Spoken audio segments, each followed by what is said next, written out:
Hello? Yeah, we can hear you now.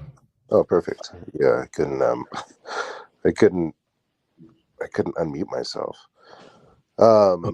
Okay, everybody. Well, welcome to Engineering Hour, the last one of the year. This one is the last of the series on Edge AI integration of TF Lite or TensorFlow Lite with FreeRTOS and the gesture recognition application. And Peter, it looks like you're one of the only ones in the room. I know this was supposed to actually be last week, and then we had a little divergence. So we wanted to use this time as an opportunity for you to ask questions or bounce any ideas off of Zacck or Wafa or some people who've been more involved in the application. So we'd love for you to pitch in, let us know what you think, if you've been experiencing any challenges, if there's anything that you would like to know or struggled with or anything like that. This would be a great time to do it because Zacck and then Wafa are both here. Zacck, do you want to say anything else? I mean, did you have stuff that you wanted to show? I do have a slideshow, but Okay. my problem is I'm quite far, and okay, we'll figure it out. I do have a slideshow. It's just I'm used to sharing two screens, and now it's gonna be in video mode or something. Are you saying you want me to push your slides? It might help because I only have one screen. And Okay. That's because you're not at home. Okay. Can you email me your slideshow? Yeah. Or I can send it to you on Discord if you don't mind. Yeah, that's fine. There's a way to put it up in here, but I don't know if you have permission to do that. So whichever way. And just watch out. I might drop so that I can get video back, and then okay. For some reason my browser. All right. Okay, cool. Let me pop out and come back in it.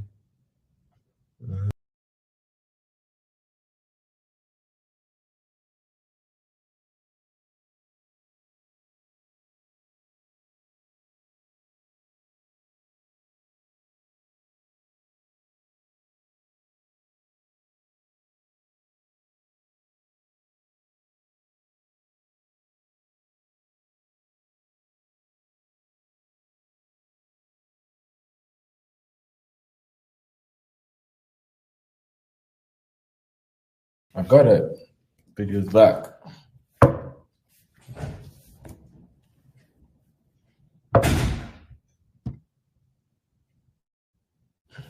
Hey, Wafa. Hey, Peter.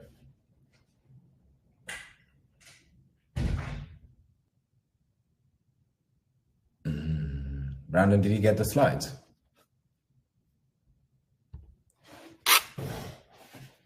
Am I in the right room? No one's talking. Wafa, can you wave or something? Yeah. No. You're in the right room. I'm just trying to get them. Hey, amazing.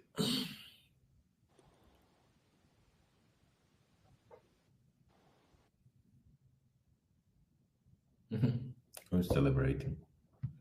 Who is celebrating? It's gonna be Wafa though. How many people are disconnected? Never. Cache. Cool.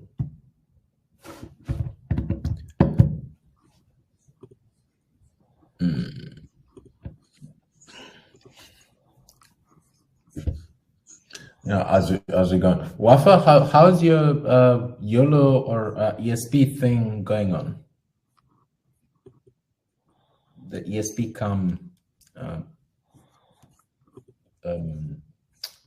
AI integration thing you're doing. How is that happening? How is that working? Hello, everyone. Can you hear me? Yes. Great. With Edge Impulse, I figured out how to deploy the model on ESPCAM, and it's worked really well. Now I'm trying to deploy it with the ESP IDF. I'm struggling a bit with installing the ESP IDF. Actually, it have a lot of versions, and there is like misindependency in the last one. Yeah. They said what I was searching that the most stable version is like 4.4. So I'm trying that now. Okay. Oh, well, when you get it to work, let us know. It'll be quite interesting. Yeah, absolutely. I might do it in the next hacking session. Amazing, amazing. Right. Awesome. Okay, we have the video. We have the slideshow. Okay, Yep. cool. So I'm going to run everyone through this. Feel free to ask questions as they come up. You don't have to wait to the end, but if you want to wait for the QA, you can. And I think today what we're going to review is the challenges that we've encountered in the last maybe, I would say, 6 or 7 weeks of working on an AI application that ended up being a real world application, although it started out as an example application. So what we're going to be covering today is what challenges that we encountered and how to kind of surpass them. I think everyone knows me. I've been here on so much. My name is Zacck. I'm based in Cape Town, South Africa. I run a small embedded consulting firm where we build basically small utilities for our municipalities around here. And in my free time, I like helping out with DevHeads, which has been really fun the latter part of this year. Okay, so I think you can go to the next one straight. So what are we going to be covering today? So it's the 5 main challenges of implementing AI are going to be how to train your model. And then even after you know how to train your model, you're going to have a sub-challenge that feels like a main challenge, which is what data to collect for the training, for the how to train question. So what data to collect. And then once you do collect that data, it's not like you can just use it. There's quite a bit of data manipulation that you have to do. And so how to do that data manipulation. And then once you do that, you usually end up with a GPU class model. And how do you get this GPU class model small enough and accurate enough to run on a small microcontroller? That's going to be one of them. And then at the end of this all, once you have a working model, once you have a trained model, and once you've made it small enough to work on your microcontroller, now you have to put this model in your firmware and use it. And that in itself is also a challenge, a huge one, I might say. So let's start from the beginning. So how to train? You can go to the next slide. So when you're running, the recap of this is that we want to take an AI application and run it at the edge, and at the edge means running it on a device that is out in the field. And the reasons you would do this is to get to use less bandwidth, both in processing and in networking, so in communication. So you don't want to collect some data, send it to the server, have some AI operation run on it, and then send it back. What you want to do is you want to do it on the spot. It becomes, and then this increases your security. This makes it so that you can run connectionless systems or temporarily connected systems or systems that handle partitions in the network really well.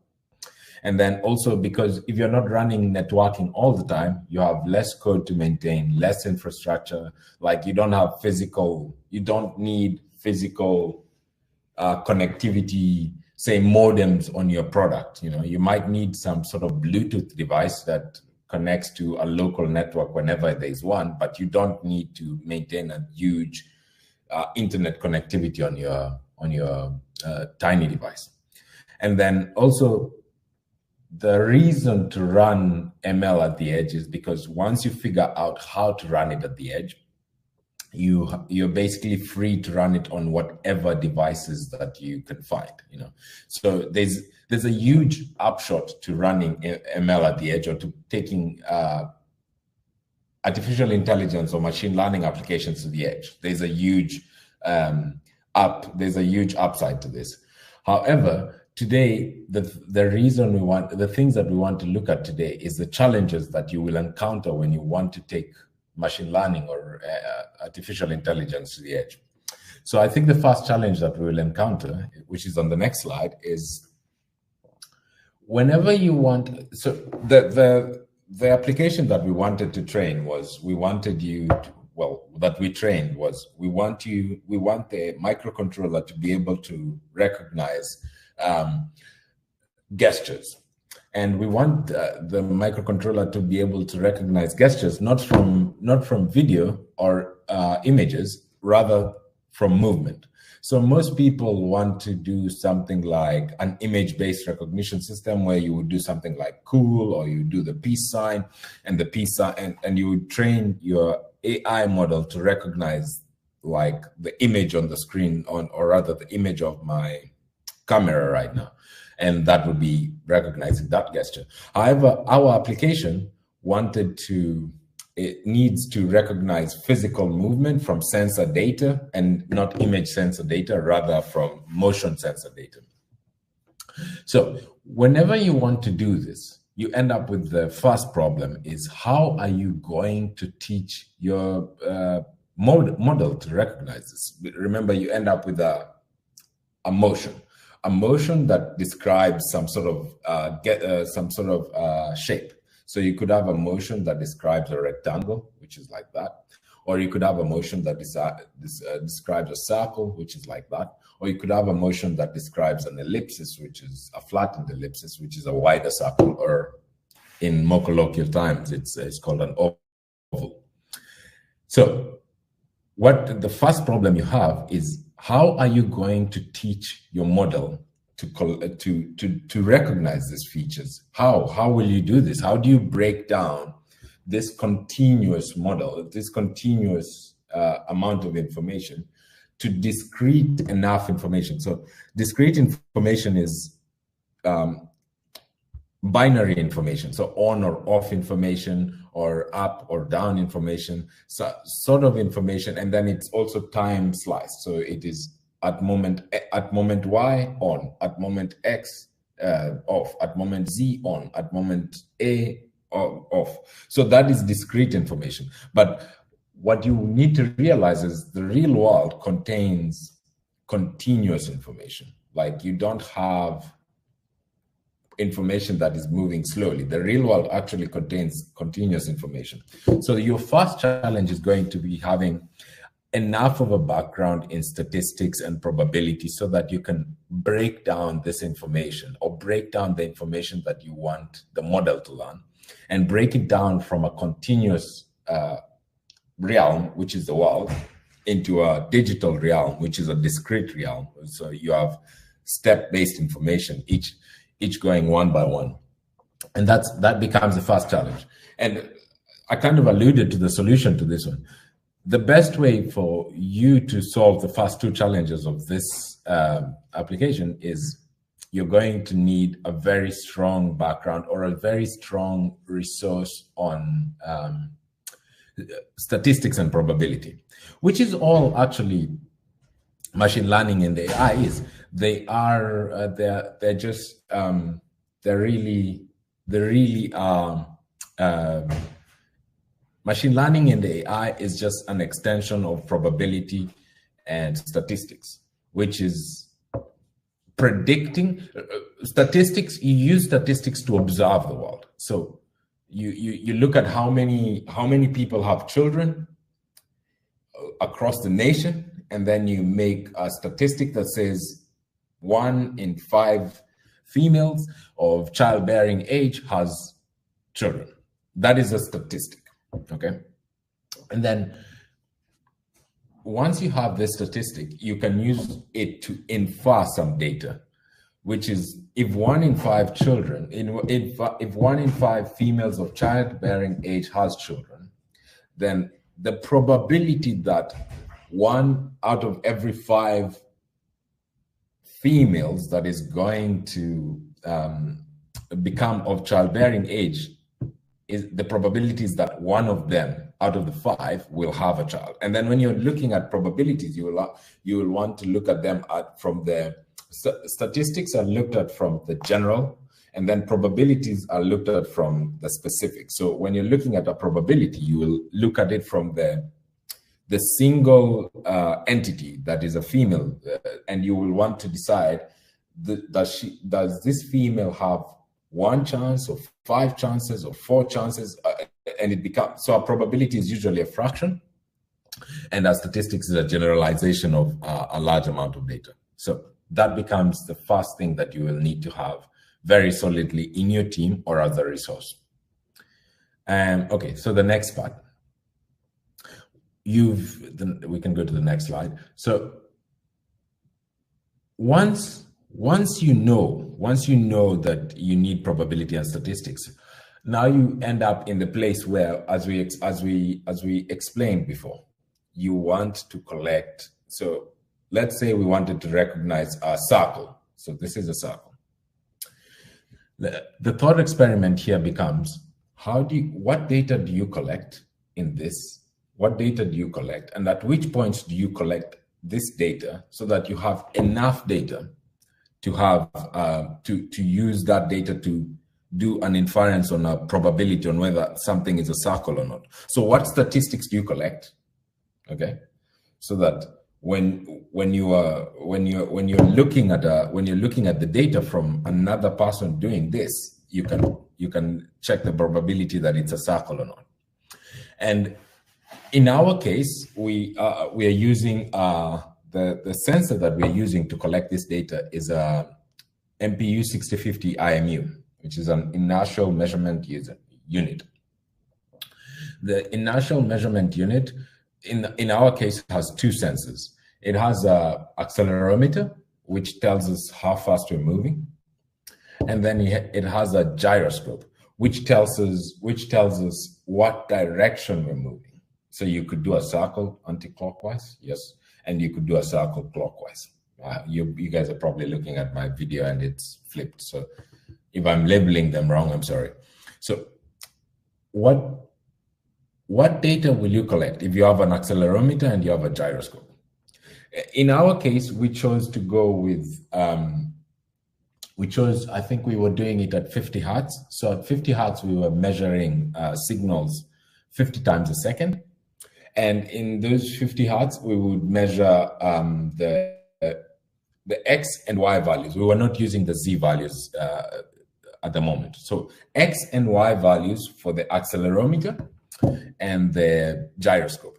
So the accelerometer tells us how fast we're going. So we need speed to know how fast we're going. And the gyroscope tells us what direction we're going. So think about it. If you have those two pieces of information, how fast are you going and in what direction are you going? Okay. So if you remember elementary school mathematics, you have the magnitude and you have the magnitude and the direction, which becomes a vector value. So how do you in whatever AI application that you're going to be doing, when you get to a point where you want to recognize, when you want to train a model to recognize something, you're going to want to break down the information that you have into collectible pieces of information. So say we wanted to recognize a piece of color on an image. You would need to break the image into pixels. And then once you break the image into pixels, you would want to collect the color codes of each part of the image. And then that way you can train a model to go like, if this is the color, if it's this color code mixed with this color code, with this color code, in human terms, we call this green or such and such and such, or black or white and such. And so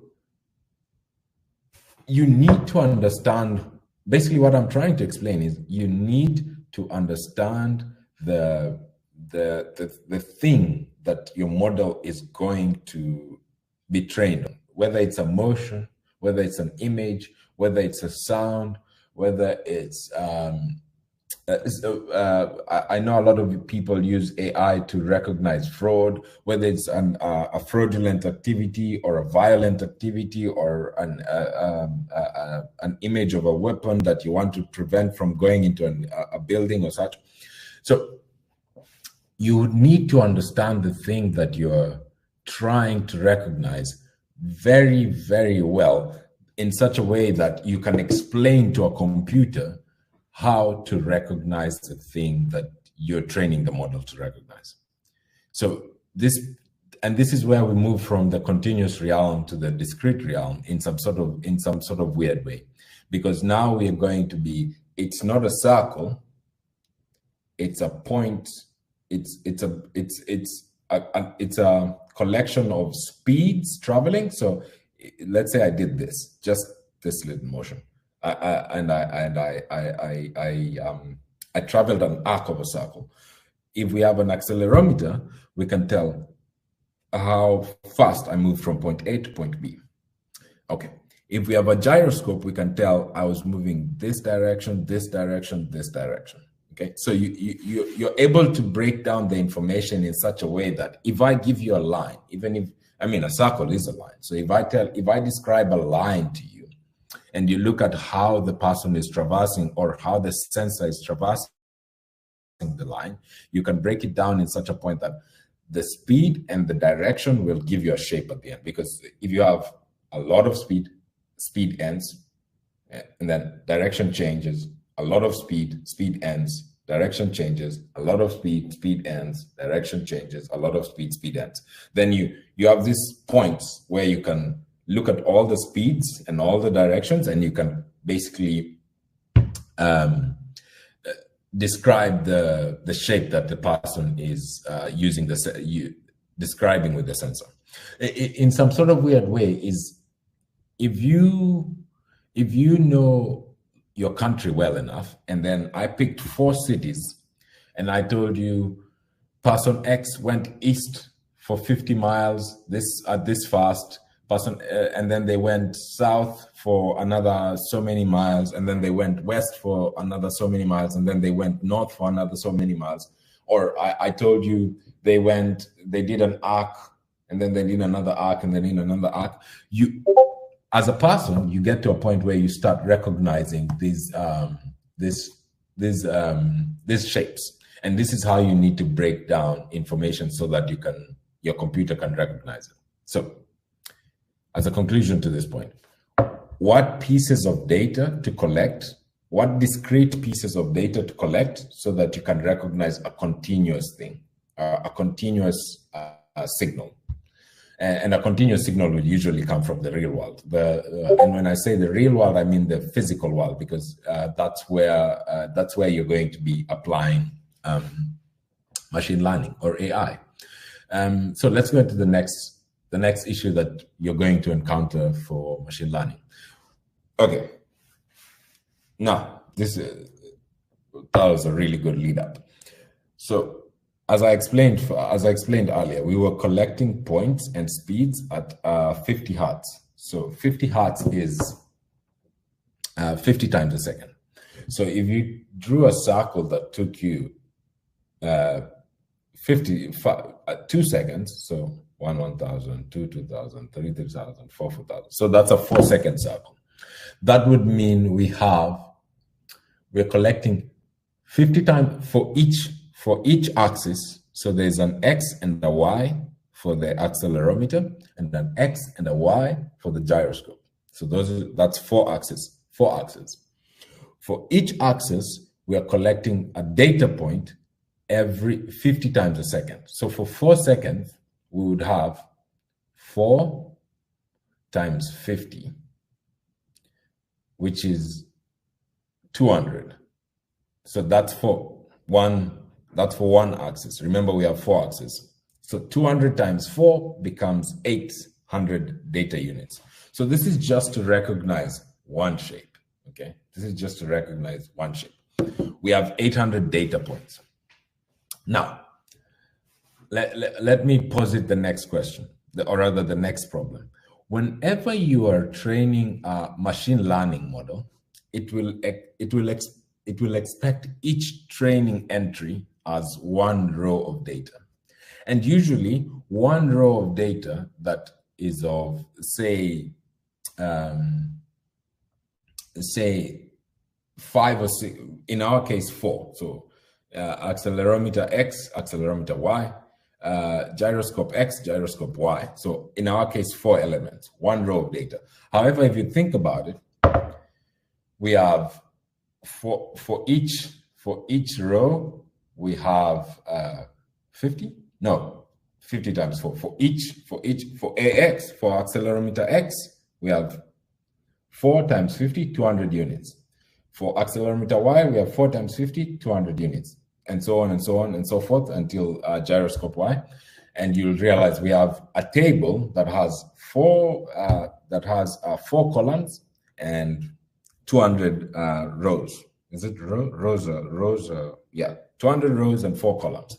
So how do we compress all of that information into one row that can be consumed by a machine learning model and be used for training? Because you can't give the machine learning model multi-dimensional data. If you could, it would be much better, because then you can give it quite a lot of data and it can become quite accurate. So, and then we suddenly find ourselves in university calculus again with, you need to do something called standardization.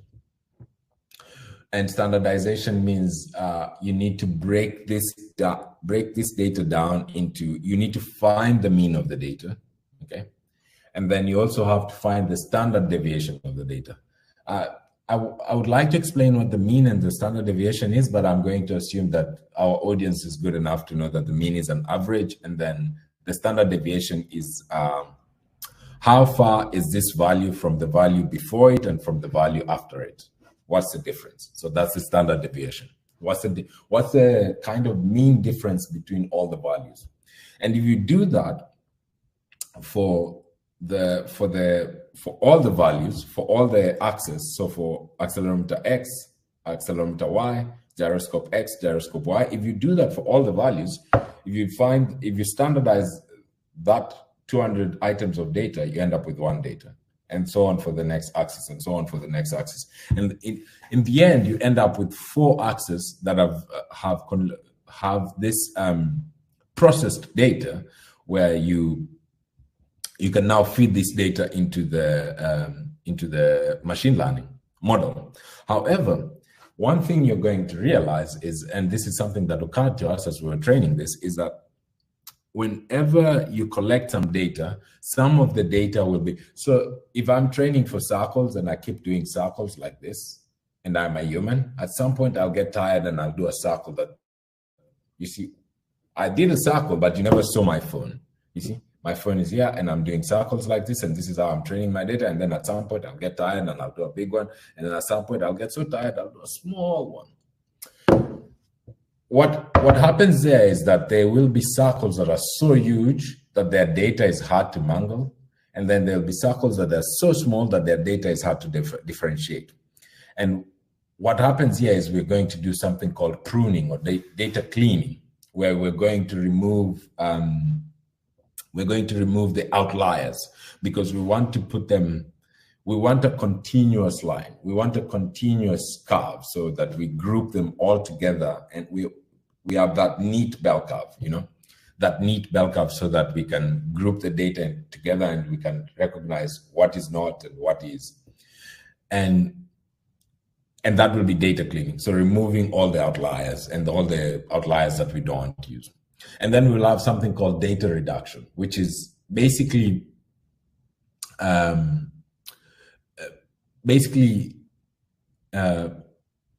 removing all the data duplicates. You see, so if I do 5 circles that are kind of the same, they're all one circle really. So we want to just keep one of the 5 and use, so that we can make more space. Remember, with machine learning and AI, it takes a lot of time. It takes a long time and a lot of money to train a model. So if you already can realize that these 5 are the same and the model only needs 1 bit, it's upon you to do that, because you need to make it easy enough, because it's very resource intensive to get this data. And then we have data transformation, where you are converting data into something the model wants to see, something the model wants to use, something the model is confident in. This is going to be changing formats and such and so. And then we also have a step which can come earlier, which is data enrichment.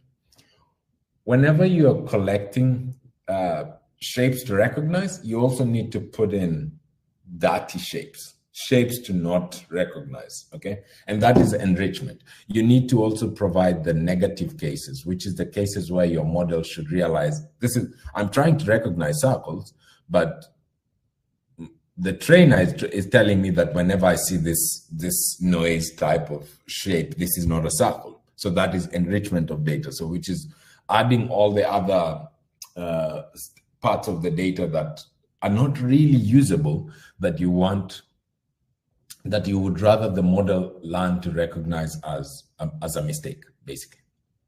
And then obviously you have to validate the data, make sure it's clean, make sure it's good to run in your model, and then get to a point where you can supply this data to your model. Okay, cool.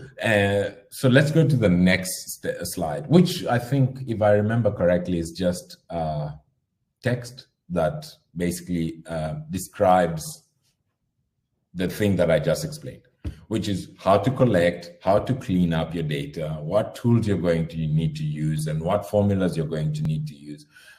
At the end of the day, this just becomes a lot of calculus and probability and statistics, basically, because you want to recognize shapes, and you want to do feedback loops, and that's just that little small branch of mathematics that we're going to do a lot. Cool. Let's go to the next one. Let's see. What's the next slide? Yes. So I'll pose it a situation again. You have successfully, yeah, Taj says calculus is alien technology. I agree. You have successfully collected data. You've successfully made it good enough for your model. You have successfully trained your model, and probably you've run it on a GPU class hardware or a microprocessor class hardware, and it's running okay. But now you need to put your model in a small device. The best way, the way I usually look at it is, if anyone here is into running or cycling or any aerobic sport, you've probably used an app called Strava. And basically Strava, there's a setting in Strava, and I don't think a lot of people recognize it. That is quite a big feature. You have a setting in Strava where it can automatically recognize the activity that you're taking part in. So say you're just doing a normal day, you don't have to go on your watch and then go on your Strava app and then say, I'm going to run, and then start running. And then at the end of the run, say, stop, and then stop running. You could basically start running, and Strava will be able to tell you're running. And then whenever you do stop running, it will tell you that you're not running. Or you could swim, or you could do rope skipping, and whatever, all the activities that you have. Think about it. This model is going to run on a watch, and a watch is probably going to be a very small microcontroller, probably something from NRF or something with BLE, with a very good BLE stack, so that it can send data to your phone. Now, that small device is not going to be able to run the GPU class model that you trained previously. Now, this is a problem, because if you have a GPU model, you need to make it smaller enough. And then we have various minimization techniques. I think what they're called is quantization. And by quantization is you basically take your model and you convert it into an array. And usually for embedded, you convert it into a C array of hex values. And then After that, you will import some code that has been built by whichever model technology you're using. In our case, we were using TensorFlow. So you'll import some code from TensorFlow into your application. And this code will now run something called inference. And inference is basically what it sounds like. It really is English. It will use the information, and from that information, it will infer some conclusion. It will go to a certain conclusion. So you have some code that will run something called inference, which is go to a certain conclusion. And this code will use your quantized model, which is a very small, minimized array, C array, and it will use that to basically recognize your whatever thing that you want to recognize, be it an image, an activity, a physical, some sensor readings or such, some predictive maintenance. Basically, this step involves how small, because there's various levels of optimization or minimization you can do. At some point, you minimize your model so much that it becomes inaccurate. It basically stops recognizing things. And then at other points, you've not minimized it enough, and suddenly whenever you put it on your device, you do not have any flash memory. So it's too big. It's taking up too much code space, and you don't have enough flash memory to basically run or show that your model is on your device. And you have to find the happy medium between this. How small can I go? How much space, how much budget of space do I have on my device? And also with space comes RAM, comes processing, and all of those. How big is my processor? How fast is my processor? Remember, the bigger an array is, the longer it takes to open, the longer it takes to run code on. So the challenge becomes, how small do you minimize it, or how big do you keep it, and to either get good enough accurate readings or to have enough space on the device to run this. And that's the penultimate challenge. And now I think I can take us to the last challenge before we go to questions. After you've done this, you've collected the data, you've trained your model, you've minimized your model. Now your model is small enough. There's it sounds like you're almost at the end of your application, but usually this is where real projects get to the beginning, because now you have something you can put on your microcontroller that you want to use. However, and I think this is going to be universal. I think if you were here in the beginning, I spoke to Wafa, and she explained, or rather she told us how hard it was for her to get the model running on her version of ESP and on the hardware that she has. Basically, what you will find is most information is going to be a few years old, and at the rate at which technology moves today, a few months and the information you have is going to be irrelevant. So you're going to either have to do jumping through the code yourself, or finding people that are using the code day to day. And here becomes a problem, because with AI, once you learn how to use it and you're good enough at using it, usually all your time is spent implementing it. So you don't have enough time to go outside and teach people how to use the model again. And basically, by learning AI, you become this very limited resource that people can't reach. And integrating, there's not enough information other than inside the code itself. You have to go and actually read code and make your own conclusions and decide how much work you have to do to integrate the model into your firmware. So this is a really major issue. It sounds like it's a small one, because once you have, it feels like when you're going through this AI application journey, it feels like once you already have a minimized model, once you have a model that is quantized, you can just put it on the device and it runs. But it turns out like the people running the models, or the people building the models that you're going to train so that you can run, and the people building the hardware that you're going to run your firmware on are not people that work together. One is working at a GPU level and one is working at a microprocessor level. So you basically have to translate work from the GPU people into the microprocessor people, and that becomes a very difficult step in the way. I would actually advise most people to start at this point.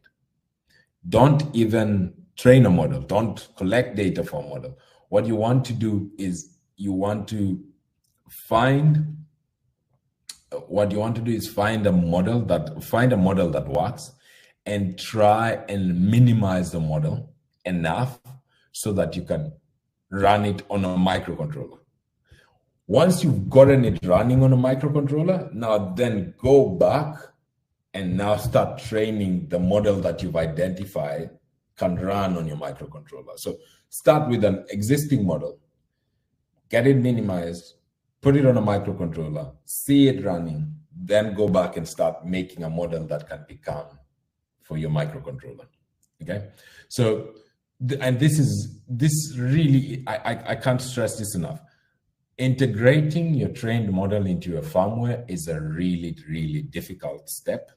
You're either going to have to learn new build tools, even after you do, or you're going to learn a very difficult way of bringing a model into your own existing build tools. And even after you do that, there's a likelihood that once that happens, it won't run, and you will need to dig into the model's code. Like right now at the moment, we are having to go through TensorFlow code, because the TensorFlow Lite model that we have right now is having problems when it comes to running the inference. And the way you integrate the model into your application is you make an executable library, which means once it breaks in your code, you can't debug it like normal code. It gets to a point and it says, no, this is a I don't know what the wall is called. Chinese wall. This is a Chinese wall, and we can't go past this. This is hidden data or hidden information, and we can't. And the way you basically have to do that is you have to go and become good enough at these technologies and read them. Okay. So I think now we are at the point where we can go into Q&A before we say what comes after this. I'm sure Wafa and Taj have a few questions or a few observations. If I've missed anything that you guys worked on while we were working on this, please do chime in to speak up and tell me.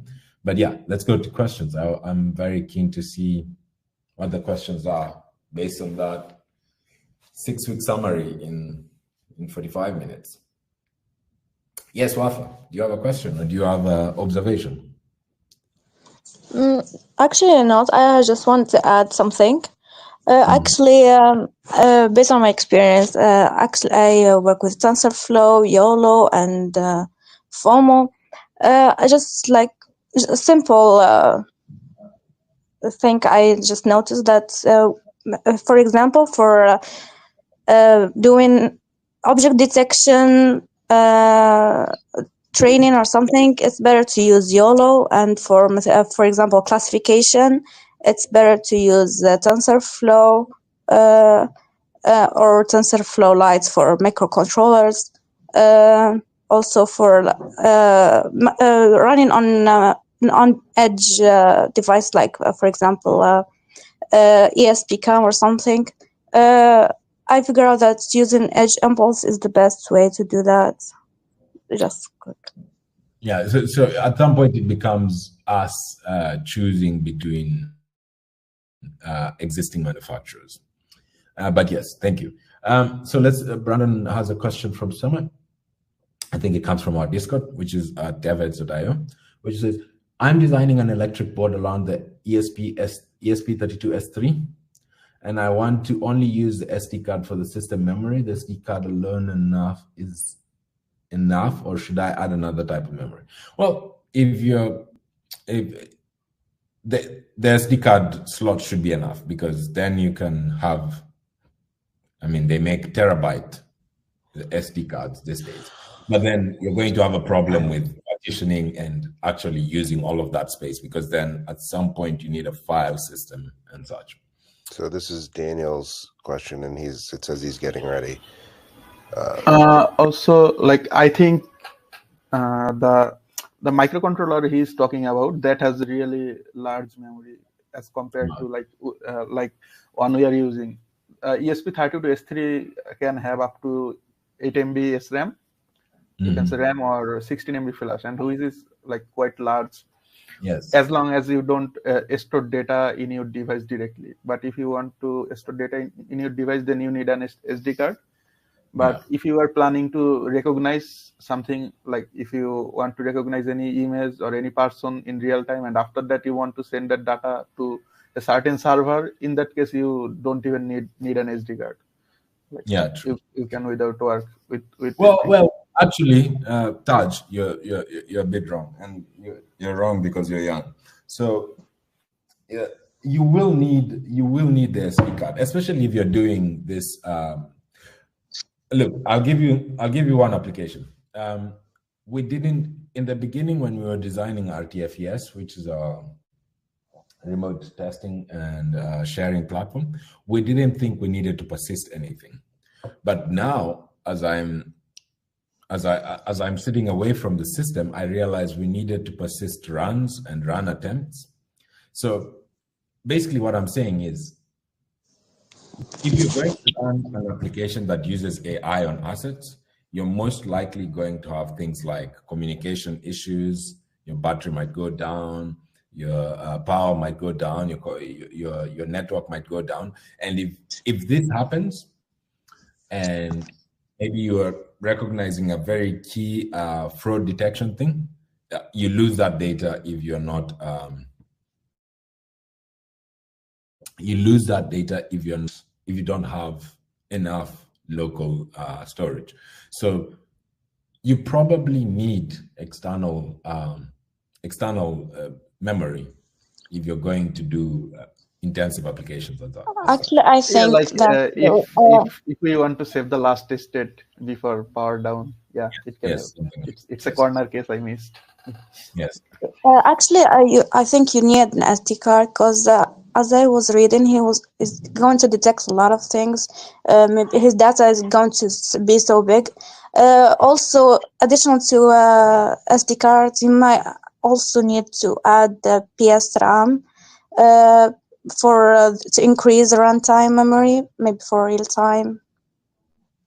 Yeah. I mean, okay, yes, true. And also when we are building devices, in some sort of way, I forget, because we are so used to building on the discovery devices that we forget that whenever you go for production, you usually make your own board. And if you're going to make your own board, then it's easy enough to hook in more RAM. Yeah, he mentioned that he's building his own board. Exactly. Yeah. Let's see any more questions. Cool. You have a question? Also, like question to Wafa. Have you able to run your inference on ESP32, like not in your computer, directly on ESP32? Yes, I did run on ESP-CAM the egg detection.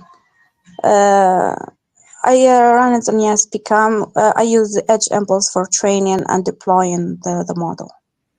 Is ESP-CAM one of those where it has more than one? Because some ESPs are like almost Linux capable or something. Some ESPs or is it a microcontroller, or does it have more than one? How many processors does it have? It is a microcontroller, but sometimes it can have dual core, you can say. You see now, once you start having dual core, even if you're on microcontroller, then you're sort of almost playing into this microprocessor. No, actually what happens most of the time, like in case of FreeRTOS, what they do, they took the vanilla FreeRTOS and modify it for ESP especially. And I wonder if it is the same case for TensorFlow Lite. Because I am trying TensorFlow Lite since 2 or 3 weeks in my STM32, and I am almost at the end, but still there is an error I have to fix. But I already compiled the library, so it's hard to look into after compilation. All I can read the assembly instructions, and from if I want to reverse engineering from there, it will be kind of impossible, because TensorFlow Lite is a huge library. That's true. That's true. So this is kind of what I was, and this is where Taj. This is where if we had gone with Bazel, we would have had an advantage now, because if we had gone with Bazel, then we could just integrate TensorFlow as code. And no, at that point, the thing is, it's not like that. We have to build our project, because when we are talking about Bazel, it gives us a general architecture of TensorFlow. So a library which you can compile for various architectures. So if you want to use for Cortex M4, then you have to build the library first for the Cortex M4. If you want to use it on Cortex M7, then you have to build it, like building the library is only option if you want to port it to your project. Oh wow! Okay, even if you're using Bazel as a build tool. Yeah, Bazel will before adding it adding it to your project, it will build by itself automatically, Bazel, because Bazel has the capabilities to fetch all the data, all the dependencies from the internet, and it will build, it will include it in your project. So by the time it will be included, it will be already a library for your preferred architecture, you can say. Oh, perfect. Okay, so I see what Cohen is saying about the flash memory and PSRAM. So it's impossible to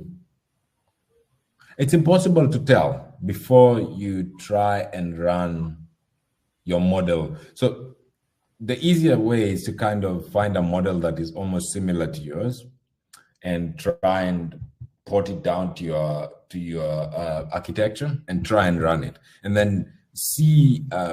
You don't even have to try and run it, really. You can use the GCC or GDB build information. So once you can build it, if you can build the microcontroller with the microcontroller code with your model in it, it would usually tell you how much RAM and how much flash it's going to occupy. And yeah, then it's mostly depend on the model size. Like yes. if it is a really large model which takes about 5 or 6 MB space, then the remaining 2 MB can be like a bit shorter for your others code to run. And also for ESP, it comes with FreeRTOS by default. So FreeRTOS also gonna eat some memory. So it's really up to your model from there. Yeah. I mean, the thing is, we need to the question here is how to know if they will have enough space. And I think, yes, it does depend on your model, but I think the easier answer here is build your code and look at what sizes flash and RAM are taken, and have a prototype running before you decide on. And also the SD card you get, I guess that can serve as flash. No, the SD. Can you run? Oh my word, I've not checked this. Can you run code off of? Can you set? Taj, have we done that? Can we set it so that we're running code out of storage, not out of flash? Okay, so it depends. It depends on the manufacturer and also the microcontroller. So yeah. There are some which supports external storage, like there are some STM32H7 board, microcontrollers which support external flash other than the built-in flash. So you can have like a really large amount of flash, around 60 MB or something, even more than that. And there are some, like those microcontroller we are using right now, this doesn't support those by default, you can say. Yes. But maybe there can be some way to achieve that, I don't know. Yes. But yeah, but natively it doesn't support. Yes. As per our the S3, he mentioned that he's going to use a support additional SD card. I just have to configure that, and maybe if he is using ESP-IDF in the SDK configuration file, or is using another platform, I don't know how. Yes, wait. So this is the thing that we're trying to explain. Adding a SD card might, it depends on the specific ESP. I can Google it now. Adding like adding SD card is really easy. You have just to you just need to like a few pins and the protocols. But running code from the SD card, it is like something different. I think you should add that in the configuration. To run code from this is yes.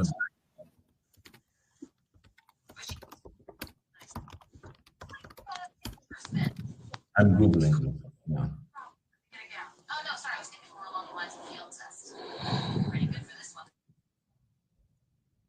Okay, so you can extend the PSRAM by up to 32, but this is not flash.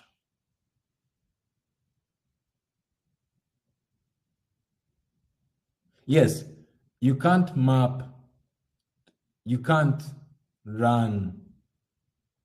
code from the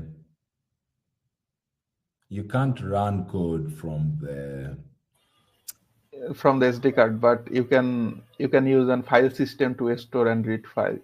Yes, you can probably use a file system to throw the large model, and then you can read it from there.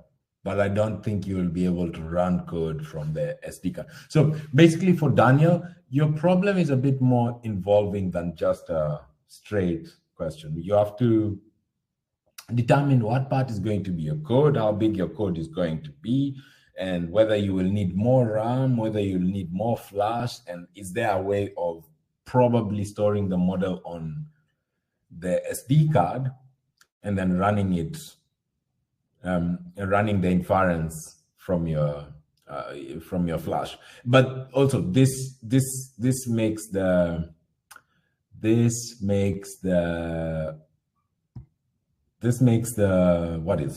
what was I going to say? This makes your code quite a lot more complicated because now you're adding infrastructure into your code. And also, like if you store your model inside the SD card, so if you want to run an inference before that, you have to read all the model, and like you have to copy it into your RAM, then you have to run your inference. I think all that operation gonna take you real-time capability. It's gonna be slow, really slow. Yeah, basically. So in essence, what we're saying is the SD card doesn't really fix. It can fix like with the corner case you have mentioned. So if there is some power loss or power cut, it can store the last state and it can reload it again. It can run from there. Yes, but okay. So one thing I want to share, the specific model of microcontroller you are using. I saw a YouTube video where it is capable of running a like tiny version of Linux. Even after flashing Linux into it, you can use SSH to connect and talk with the microcontroller. So I think 8 MB memory is quite large. Even like if you are even using like TensorFlow with it, there is a little bit of chance your model will be very larger to fit into 8 megabyte space, but I think if you can determine it before, like how large the model is, then according to that you can modify your model, or maybe in some cases you can change your microcontroller. You can try something more powerful and use an ESP32 to giving it Wi-Fi capabilities if it's really needed. BLE and Wi-Fi you can give it by interfacing. So like most of the cases, if we need Wi-Fi for STM32, what we do, we flash the AT firmware into ESP, and after that we can communicate to the like ESP via UART, and with that we can talk to the internet. So it happens like that. I think so. It will be better if you can take some idea about your model. That would be the first thing if you want to design your application. Perfect. Okay, cool. What's the next? Any other questions? Daniel was typing something. I don't know if he's continuing to do so, but Daniel, if you do have more to add on, please ask your questions here, and then we'll see if the team can respond. I also sent a poll to you guys. We're switching up office hours and engineering hours next year, which is like both next month and next week. So I sent a poll asking if you could attend it during the week, because one of the things that we might do is move office hours up, or office hours, which is currently on Fridays. We're going to make that much more much more related to things like foundational things like working with operating systems and programming in Rust or embedded C or C++. And so we might move that up in the week so that the engineering hour can slide in behind it. And we've been thinking about doing that on different days. I haven't brought this up to Zacck yet, but I think maybe those Wednesday sessions might be good on the weekends, but something to think about. So if you guys could take the poll and let me know if it should be next to the apps button in your bottom navigation. If you could take that poll, it'd be helpful for me. Thank you, everybody. Let's see. I think Daniel keeps losing his internet connection. He's typing again now, so let's give him a second. Peter, I always want to hear from you. I'm on a mission to get you to say something. It's been like months since he said. He's come to every one of them, and I'm really interested to even know, like, did we get it? Did we do it wrong? Did we say something? Peter actually just recently finished this FPGA course from FPGA Tech. That was one of the things that he said when he got into the server at first that he was working on. So congratulations, Peter. That's awesome. I hope that worked out for you, and I hope you learned a lot of stuff. Oh, he's typing. Oh, what is typing? Oh, come on, Peter. It's at least it's proof of life. No, but yeah, congratulations. Was that a good course, Peter? Was it worthwhile?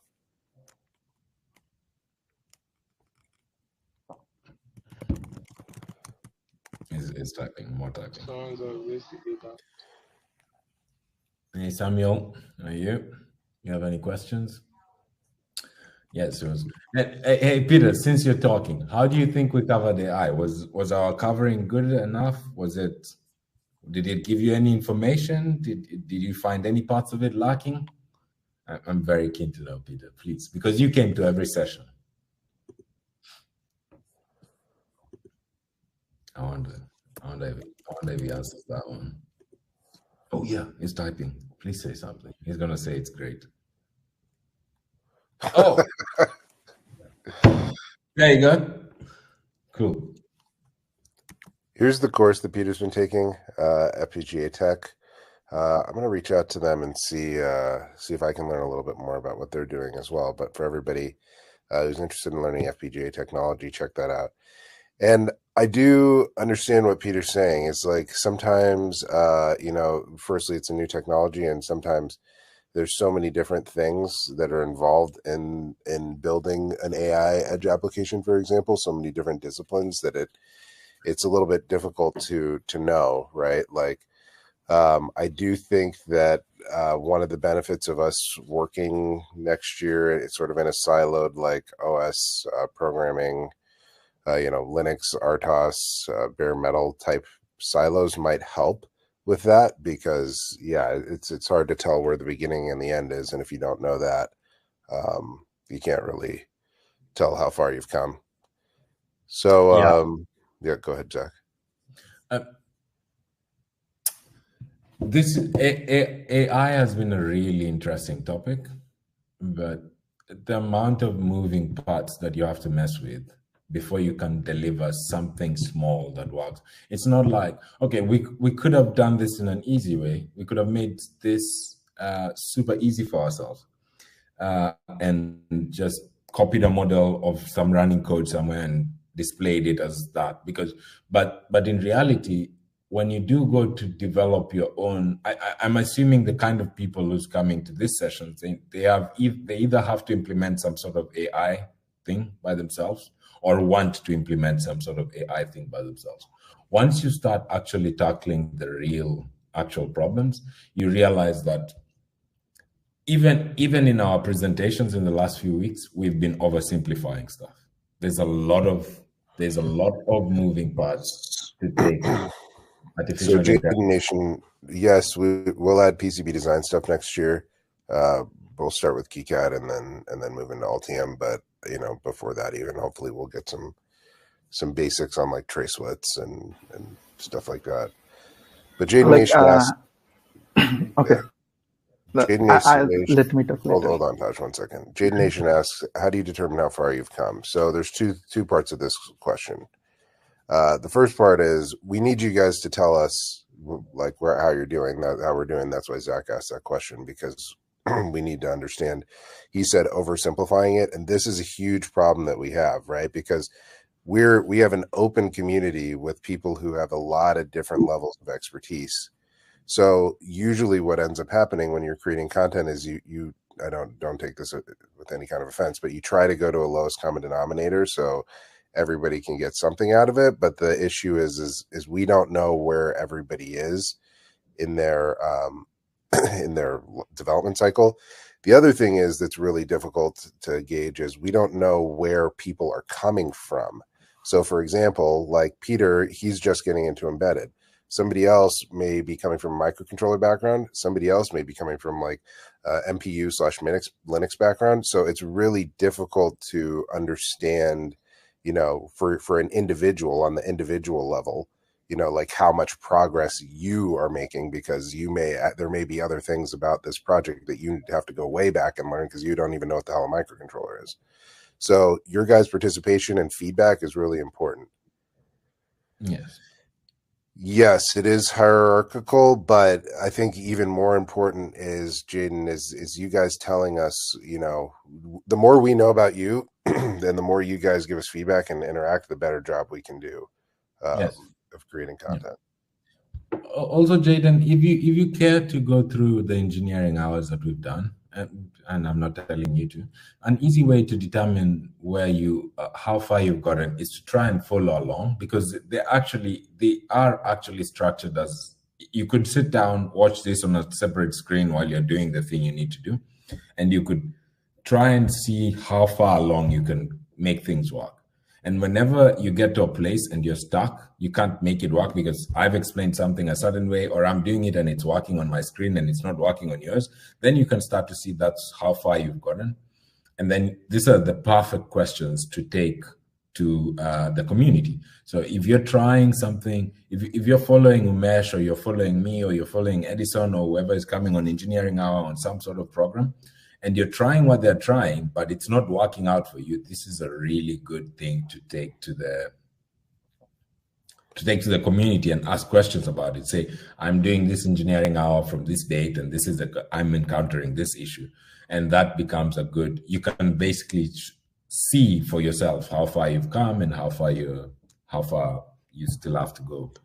Well, I think with these projects in the future, what we need to do, sorry, Taj, again, I think with these projects in the future, one of these things that we need to do is we need to go probably, especially now that we have RTFES. So I think Peter knows this, but Jaden, you may not. Zacck referenced this earlier. Basically, we're building a remote lab, but I think we need to start very deep with a really deep, detailed breakdown of the target platform, because I think that's where, these questions that like Daniel's having about, whether or not he should use an SD card or the memory or RAM, right? Like a lot of that stuff we can get on the same page by breaking down, the micro, whichever processor or controller, and then going forward from there, just so that people understand. And then there'll be other content. One of the things, the ways that we're breaking down, like I said, there'll be some PCB design stuff. There'll be some, Rust C stuff. There'll be RTOS stuff. There'll be Linux stuff. So you're going to be able to pick your, choose your own ending or choose your adventure path or whatever however you want to say it. And then we'll try to cover some basics there as well. But yeah. Wait, Jaden. This is your first time coming to one of these. Thank you, and you're very welcome. Would you mind typing? Why did you decide, or how come? Not why. How come you decided to come for this one? What made you come for this one? We're very keen to know.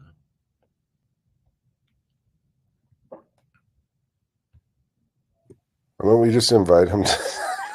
Yes. Yes, like Taj says. Yes, Taj is correct. You have to try and go as far as you can and then come. Oh, nice. You saw a message ban on Discord. Are you new to the Discord, Jaden? Are you new, or you've been there for a while and you just didn't see the events for long? Or you can also jump on stage. Can we just invite him if you want? No, he's getting ready. Okay, so are you new to the Discord? How long have you been on the Discord, if I may ask, Jaden?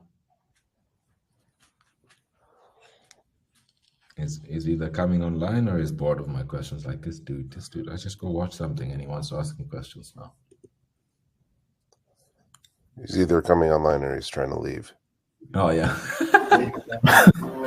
I think he's disconnected. This happened with Daniel though too. When I tried to invite him on the stage, he disconnected and dropped. Yeah, that's happened to me. My internet connection is not stable. That's why. Yeah, and sometimes when I try to go to stage, I lose everything. Oh, I see. Okay. Well, don't destroy your internet. If you can't get on stage, feel free to chat. And then Taj, you can go now. Yes, you can see. Like I was adding to, like, as Zacck said, if we can. Actually, one of the things that I wanted. I'm just kidding, Taj. Keep going. Yeah, Taj, say he was joking. Okay, so I was telling, if we can do everything around our project, that would be much efficient. For example, if we want to make a SmartOS, and for that we don't know how to design a board by ourselves or PCB by ourselves, then what we have to do, we have to depend on some development board. Then we have some limitation for the size, layouts, and the peripherals. So rather than that, that's why we prefer learning everything from the scratch, if it is possible. And if some case it is not, then at least you have to know how you can modify things for yourself. Yeah. Starting from first principles is always advantageous. It takes longer, but you end up very capable. Well, the hardware approach is probably what we're going to do. So it's sort of basically what you just said, Taj, which is we've got, I don't know, 5 or 6 kits being shipped in right now by different manufacturers, and we'll probably start building around those, right? So what we're doing, just some insight for you guys, is that some of the core team members are having meetings with some semiconductor and embedded hardware manufacturers about their platforms and what they're hoping to accomplish with them. So the idea here is that we will, we've already met with a couple of them. Here's the platform, here are its capabilities, here are the use cases it's applicable in. Okay, like, let's see if we can do some basic board bring up, and then beyond that, start building towards 1 or 2 of those specific use cases. And I think that in this, just imagine that we had done that for this, right? There would have been a section before all of this, right? Because this is more closer towards the end application. There would have been a section towards the beginning that dealt with a lot of these fundamental questions as well. Can I get an F407 board from a manufacturer called Zacck? I will try and send you one, Taj. I have 3. I'll send you one. I don't know how to send things to Bangladesh, but I'll figure it out. I don't even know if it got cancelled on the okay on the All right, guys. Well, thanks for your time. I really appreciate it. For everybody, keep a lookout. Here Jaden said my phone's on in there. Blah blah blah blah blah. Locked me. Yeah, so like I also faced the same issue at first time when I joined this platform. Not an issue. Maybe we will be used to it from Thank you for your second feedback. time. Hold on, Taj. I joined because I have big suspicions about AI. What's Kubernetes, PCBs, and enterprise use case of them all. Oh, he's new. He's just coming in. Okay, amazing. Amazing. Welcome. Well, all of these things, we talk about them. Yes. Okay, well, here's where the repository is. I put some of this stuff up in the chat a little bit earlier, so if you want to go and do the project at your own leisure, please do that. And then obviously Zacck and the team will be around to answer any questions that you have. And other than that, I really appreciate you guys being part of the community this year. Please keep giving us your feedback. For example, if you didn't take that poll, please take the poll. But where we really want your feedback is in the Discord server. So if you can jump on over to there. I think everybody here has been there at some point. But this is, oh, it's right on the screen. Why am I typing it in? Yeah, if you can jump on over there and let us know what you want to see, what you want to have happen. There's a suggestion box down at the bottom of the server, and then also the website is now up. So if you prefer to use things in more of a traditional methods, you can check out the website, and the chat is there too, so you can still use that chat and get in contact with everybody who's in the Discord and vice versa. So anyway, well, Jaden's typing again, and unless Taj wants to explain something else. No, I am done for today. All right, very good. Amazing. Thank God. All right, very good, guys. I'm just kidding, Taj.